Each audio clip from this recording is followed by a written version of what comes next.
All right, so today I actually just got back from the movies like 2 hours ago, maybe, and I saw Oppenheimer. Right, now Oppenheimer is the biggest movie out right now, maybe like next to Barbie. They're like on similar levels, I guess. But Oppenheimer is really big hype, and yeah, I'm gonna be talking about it a little bit in today's video because obviously I just saw it, so I'm gonna be giving my opinion on it. I thought it was very interesting, right? I thought it was a pretty solid movie, and actually it kind of reminded me of The Imitation Game, which I saw like last year, which is a similar, kind of a similar story. It's also about like World War II and someone trying to they're trying to like decipher the Germans, like the secret codes that they use to communicate with each other. I really recommend this movie. It's called The Imitation Game. If you like Oppenheimer, you'll definitely like that too. It's kind of similar, but yeah, either way. So Oppenheimer, I don't know nothing about this guy. All right, so I kind of went into this blind. I've seen like the clip on YouTube before when he's like, I am become death, the destroyer of worlds, that bullshit. I've seen that on the YouTube before, but for the rest, I know nothing about this guy. I knew he had involvement in the atomic bomb making, but that's really it. So it's really interesting a movie because I went into it expecting it all to be about the bombs, but it was really the opposite. Like it was not about the bombs that much, um, because it was mostly just about his life. Because the movie's based on like an autobiography about him, like a book about him. So it doesn't really go into that much detail on the bombs. There's a whole narrative, of course, where they do make the bomb, and of course it's a huge part of the movie. But I thought that we would like see the bombs actually get dropped in Japan and stuff, and all that stuff. I thought would be more like detail. But we only, I'll get into spoilers by the way, but we only get into the fucking like the testing of the bomb. That's the only thing they show. They test the bomb, which you can see right here in this picture. Actually, they fucking test this shit, and it works pretty good. But they really, I thought that we would see the shit go down in Japan, but that's not what fucking happened. And my hair is a mess right now because I just got out of the shower. But it is what it is. We're gonna have to roll with it. But yeah, so I really thought it would be go more in detail on that, but it's more about his life, his experiences, and yeah, I thought it was a little strange, especially because also, of course, there were two bombs that dropped on Japan, one on Hiroshima and one on Nagasaki, if I said those right. Um, but Nagasaki is not really talked about at all. Like they only mention like Hiroshima, and then only after all the shit they mentioned Nagasaki too, which I thought was kind of weird. And there was a couple of weird things about this movie. The first one being that like he had like a scene in like Dutch, right? He had like a Dutch lecture, and then apparently, according to Robert Downey Jr., he learned 30,000 words of Dutch over the weekend to do, I guess, to do that scene. But I mean, I don't know the why because he literally it was only like as one speed. It was literally like 5 lines of Dutch. So I don't know why he learned 30,000 words. Maybe this is just big cap by fucking Robert Downey Jr. I don't know what's going on with that, but it seems really unnecessary for him to learn 30,000 words of Dutch for like 5 lines. But I mean, hey, maybe he was just interested in the language. I'm not sure.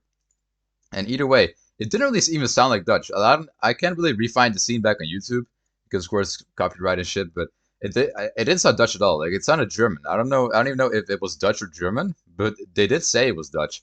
So I think it was kind of strange. But it's really aside the point. It's not really that important. But I was just thought I would mention that because I'm Dutch, of course. So I was like waiting on that shit. I was like, okay, he's gonna speak a lot of Dutch maybe because 30,000 words. That's quite a lot. I thought the movie would involve a lot of fucking Dutch speaking, but it's literally only 5 sentences, and I didn't even know if it was Dutch at all. It just sounded more German, but it is what it is.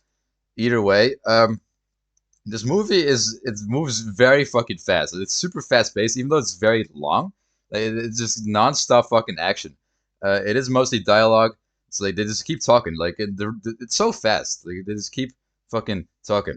Doesn't fucking like just instant responses to fucking conversations. It's fucking crazy. But yeah. So if this movie, in my opinion, was very chaotic, but I did like it though. Like I'm not being negative about it. I did quite enjoy it, but I thought it was very chaotic. Just that we have like in the beginning, it randomly starts. Like I didn't even know it started. I was in the cinemas, right? And like you have like a lot of ads and stuff, and just out of nowhere it just started, and it just it just went on, and I wasn't even sure if it started. I thought it was like a trailer or something. It was very sudden. Maybe that's just me though, but yeah. So it's very fast paced. and every single minute new characters could introduce and stuff. Like it was crazy. Like it just kept going. It's a lot to keep up with. But eventually, I did really enjoy the plots and all that stuff. And of course, it is based on a real story, which is kind of crazy too. All the shit that is really went down in real life. And yeah, I mean, shout out to this man. He's a legend. Of course, he did suffer from the repercussions, of course, of the atomic bomb. He did have regrets, I think, because there's a lot of interviews about him. He's definitely an interesting guy that I never really knew before, but I will definitely check him out some more after recording this shit. But yeah, well, I really highly recommend the movie. Honestly, I would rate it like somewhere between an 8, 8.5, maybe like pushing a 9. I don't know, but it was really hard to get into though because it was way different than I expected. As I said, I thought it was going to be about the bombs, but not at all. It was just about his personal life. Some weird scenes, like when he was in like the courtroom. It wasn't really a courtroom, but he was like getting negotiated, and it was a really weird scene. Suddenly he was naked, right? He wasn't actually naked, but it was like in someone's mind he was. So like like an imaginative scene. It wasn't a real scene, but someone was thinking about it. And it was it was very strange. That was one hell of a scene. But aside from that, there's nothing really too strange. But yeah, I was kind of confused in the beginning, of course, because I'm completely unfamiliar with the guy. I do recommend if you're going to watch this that you should do a little bit of research on him so you actually know what the fuck you're getting into. Uh, because it just suddenly it just started and there's like fucking three timelines, like just happening at the same time. It was very confusing. Like you have this issue with not an issue, but like this timeline with Doctor Strauss doing all sorts of bullshit, and it's like in all black and white. It's like black and white scene every time he's on, and then you have the present day, I guess, where he's like getting to the like atom bomb shit, and also like a lot of flashbacks to the past. Like he's like in like school still, like a beginning physicist. I really didn't know.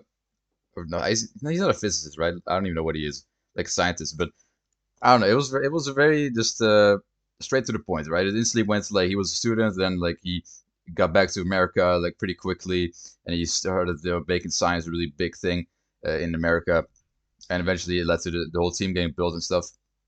So it was all just very very interesting. And yeah, I don't know. I don't really have that much else to talk about regarding the movie.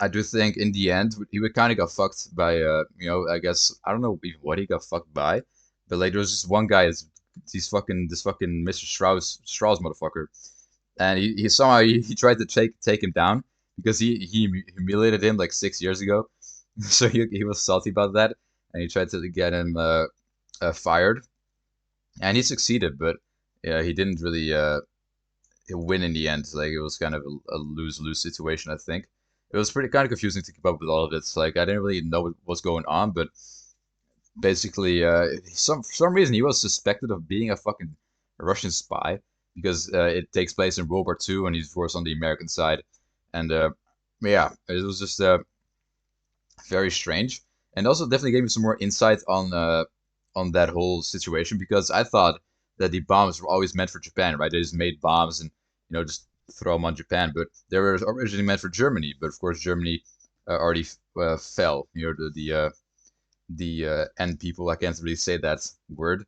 Not the N word, but like the World War II Germans. The term they had for that. I'll probably get demonetized if I say it, so I'm just gonna stay away from that word. But they're trying to like, bomb them, obviously, but then it ended up not happening because the Germans are already lost, right? So they surrendered and all that shit. So they were like, nah, let's just throw it on Japan instead because that's still an ongoing thing. So yeah, I thought it was pretty interesting.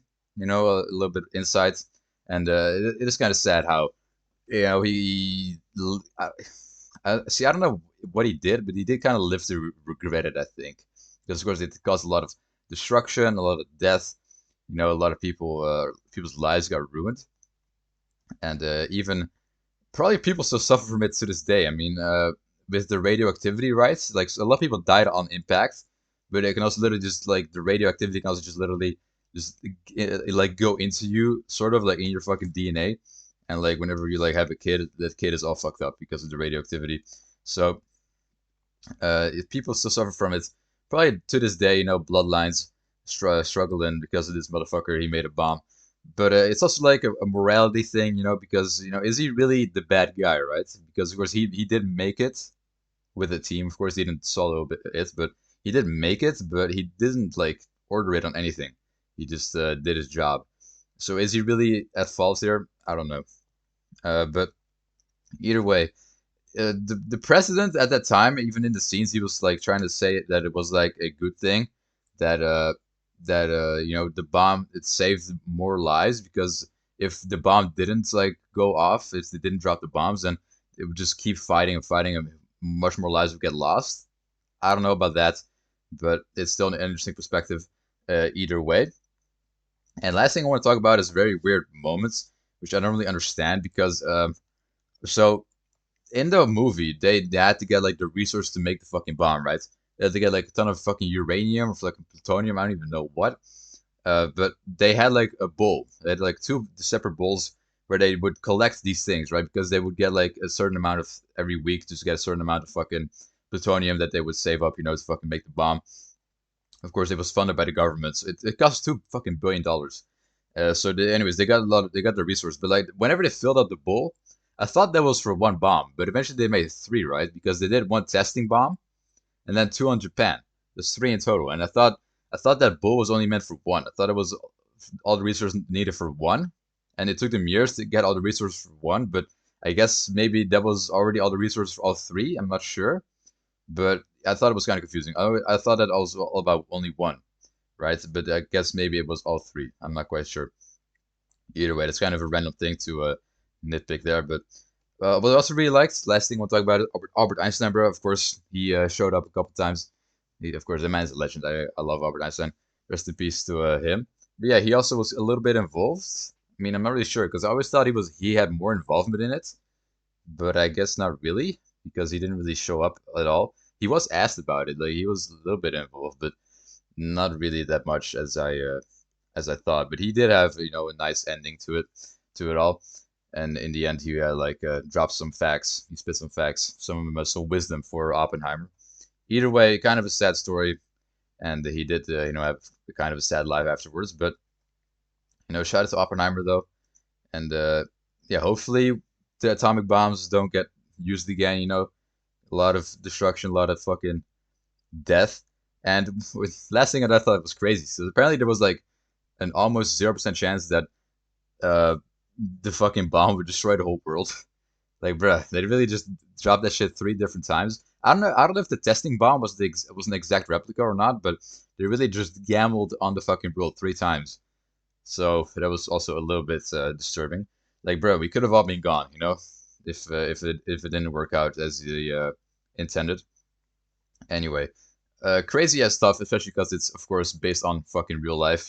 This really went down, and I think that it was very well acted. A lot of characters, and yeah, all around is a great movie. I give it like an 8.5, right? Because it was a little bit confusing for me at least. But yeah, that's gonna be it for this video. Hopefully you enjoyed, and see you.